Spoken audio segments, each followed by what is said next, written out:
I'm Samantha, and I'm working at the YMCA doing the MEND program. So currently, I am a theory leader, and we just ran a program that started in October, and the graduation date was actually this morning. So families come to the YMCA. Right now we have a capacity of 9 with their children, and they attend our program for 10 weeks, 2 times a week. And at the end of the session, they graduate from the program, meaning they've completed all our nutrition and exercise behavior modification sessions and are now on the road to a healthy lifestyle. And after the program ends, we do check-ins every 3 months, 6 months, and a year. And we just check with the families, see how they're doing, see how the program impacted their life, if it's still impacting their life, if they need any support, and just see how they're doing. If things worked out well for them, if they had made some changes, what didn't work well for them. So I think we've got a PowerPoint here I'll walk you through. So MEND, as you mentioned before, stands for Mind, Exercise, Nutrition, and Do It. So it's kind of our motto as well as our slogan, and it's a community-based child obesity program. So we're focusing on the children, but we target the whole family and we educate the parents as well as the children. So why is this important? It might be obvious to some, but to others it might not. 30% of children are overweight or obese, and as a population, this is a problem because often obesity in children rolls over into adulthood. So if you're at an unhealthy weight as a child, often you'll be at an unhealthy weight as an older adult. And it's also important because often, if the parents are at an unhealthy weight, their children are at an unhealthy weight as well.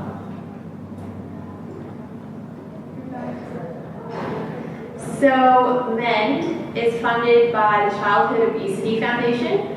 So as you can see here, there's a few of the different places that we get our funding from, different support groups. And so first it was launched in April of 2013. I've personally been with MEND for 3 different sessions, so 3 10-week sessions. And as I mentioned, this whole overall initiative is managed by the Childhood Obesity Foundation, or as I might mention, it's just COF. So MEND is community-based. We run it from the Y facility in Rutland. Currently, it's the only one that runs in Kelowna, and basically it's to help families adopt and maintain a healthy lifestyle. So we don't only teach them within the program, but we help them maintain that healthy lifestyle after the program ends. It's free, it gives the families a lot of resources, and it's quite a helpful program. So, MEND introduces physical activity to children. So the children that take part in the program are already above a healthy weight. That's part of the criteria for attending our program. We do it in like the percentiles of childhood, like the growth chart for childhood weights. So if they're above a healthy percentile for their age group, then they're allowed to take part in our program. And our age group is 7 to 13. So they take part in physical activity that's non-competitive, it's prescriptive, so it's directed towards children who are above that healthy weight. So there's nothing that's going to be too strenuous on their joints or anything that's going to be discouraging.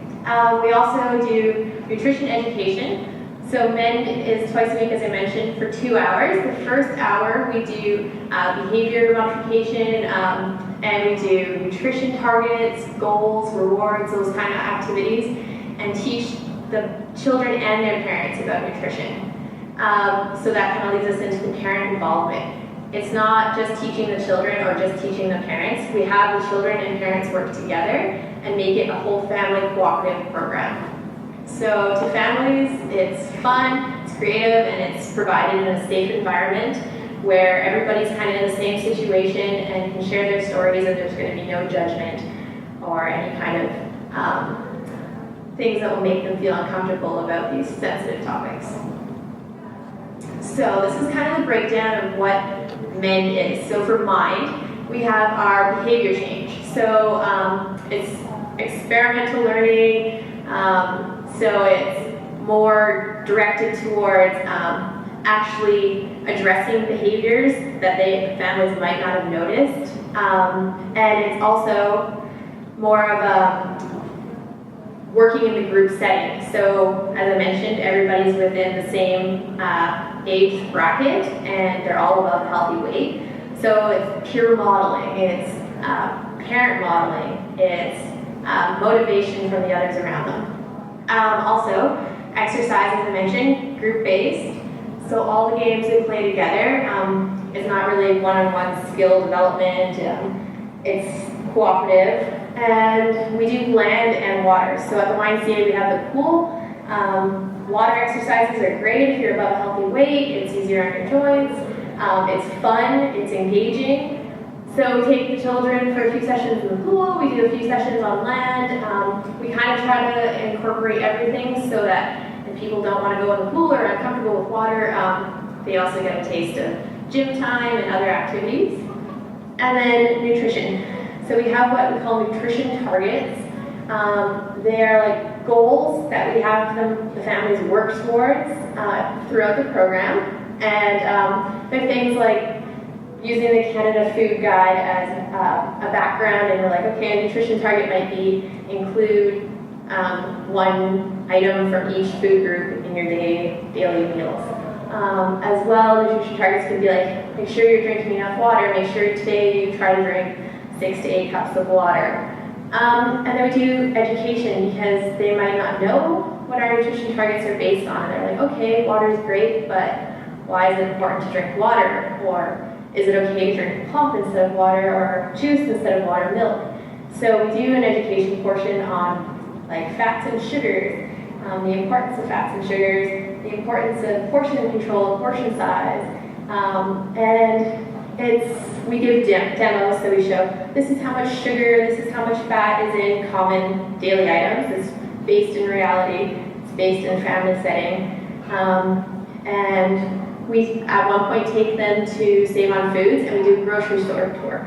So we show them where they find the healthy items in a grocery store. We show them how the grocery store is laid out, where to find the healthy food, how to shop and do it in a MEND-friendly way. Pick items that are healthier for them.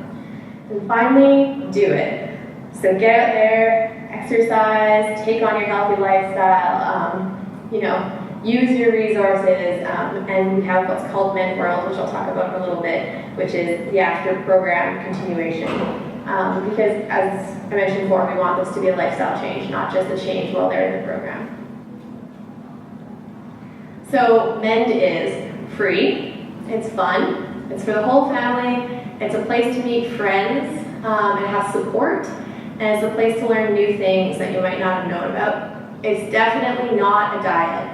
It's not a weight loss program, and we don't tell people what to do. It's all dependent on what stage of change that you're in. If you're ready to go ahead and take on all the nutrition information we've given you, right on. If you're only ready to change a few things, like maybe you're gonna start drinking more water and nothing else really, interests you, that's okay. You're gonna pick up things and you're gonna learn things. We're not gonna tell you if you're in this program you have to do everything we say.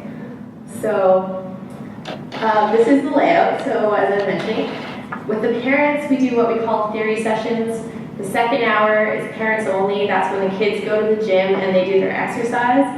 The first session, as you see, the first hour, it's theory and nutrition and what we call mind. So that's where the parents, family, and children work together. They go over those nutrition targets, they set goals, they get new information, and then the second hour, the parent section, we address things that maybe aren't as kid-friendly or maybe that children won't understand, but are important for parents. So resources and information that parents might need to know. So, while I go over all the stuff that we teach MEND, here are a few things. I know Christmas is coming up and healthy eating is on everybody's mind, but there's a lot of traditions during Christmas and other holidays where food is included. So, it's important to take part in tradition, and I know that food is part of a lot of people's traditions, and it's okay to indulge. But I'm going to give you a few tips on things that can help you be a little healthier during the holiday season. So, you know, if you're going to go to a different event, maybe you want to eat a healthy meal before your function if you know they're going to be serving treats, so that you're maybe more full and don't eat as many treats because you're starving and the food's in front of you. You know, you might not want to stand right next to the food table because, you know, you're going to maybe pick even if you're full or be tempted, so maybe you're going to stand farther away and socialize with other people and go over to get your treats and kind of go stand farther away. And if you're going to go and you don't think, oh, there might not be anything that's going to be healthy and, you know, maybe I haven't eaten enough healthy things today, maybe you want to bring something, maybe bring a fruit or veggie tray or, you know, homemade bread or something that you know is healthy and that once you're there you'll be able to snack on as well. Maybe take a few small portions of your treat foods. You know, maybe you're like, okay, I'm going to have 3 or 5 treat foods and then the rest of the food I eat, I'm going to make sure it's healthier for me. And, you know, when you're there standing at the table, if there's a spread of food and, you know, you're looking at it, maybe you want to choose the healthier options off the table and fill your plate with that and then take your treat foods, so it's a majority of the healthy stuff. So, as well, during holidays, I know a lot of people go out to eat. And here's just a list that might help of some ideas. So, if you're at a restaurant and you're looking at the menu and, you know, you want to have something a bit healthier, so maybe some baked chicken or grilled fish instead of having the breaded, battered, fried items. You know, if you're going to have pasta, maybe try and have a tomato-based pasta instead of a cream-based pasta. Those kind of things. Whole wheat instead of the white grains. You know, make yourself feel fuller for longer. You want to have those whole grains rather than the refined grains or white flours. As well, you might want to have a salad option and maybe go with a dressing that's more vinegar or oil-based rather than those cream-based dressings. You know, maybe instead of having pop or soda or a sugar-sweetened beverage, you'll have a cup of juice or a glass of water with your dinner. But you can still take part in all the activities that everybody's taking part in, and you're still there having a meal with everyone. If you're going to have soup, maybe you want to have a broth-based soup, something that's not cream-based. Cream of anything is going to be more unhealthy versus a broth-based. If you're going to have potatoes, maybe have a baked potato instead of like French fries or hash browns. You know, mustard instead of mayonnaise, or skim milk or 1% instead of having whole milk. And, you know, maybe have fruit for dessert, or fruit and vegetables instead of having your ice cream or a sugar dessert. If you're going to have, you know, people over and you're having treats at home, maybe make air popper popcorn instead of buying microwave popcorn. Just a few little things that, you know, while you're out and about, you can still take part and, you know, indulge in those treats, but maybe make them a little healthier than what they might be.